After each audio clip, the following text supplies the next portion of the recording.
You know, sometimes things come from the strangest of places. Take, for example, disclosure.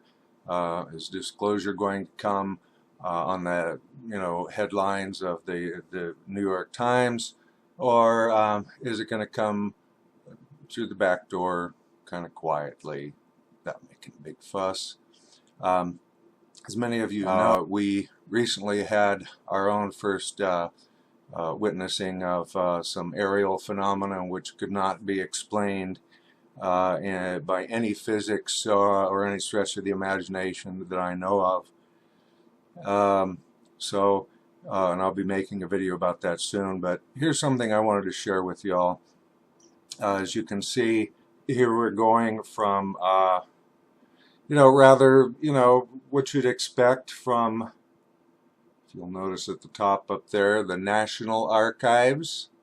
Who's been hounding the National Archives for years now? Well, the UFO community.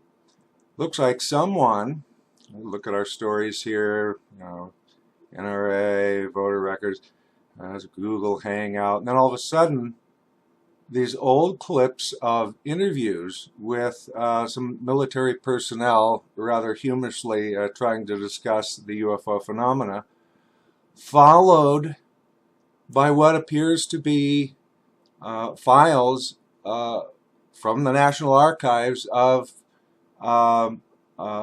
unusual phenomena that was captured and now being released. Here it is. The United States Air Force, in discharging its responsibility for the aerospace defense of the nation, is called upon to investigate reports of unidentified flying objects. 2 Air Force officers have over the years been very closely associated with this activity.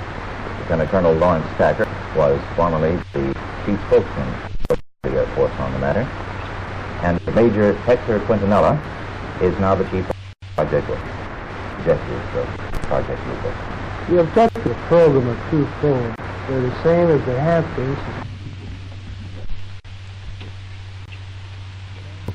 Adequately to explain the great bulk of them.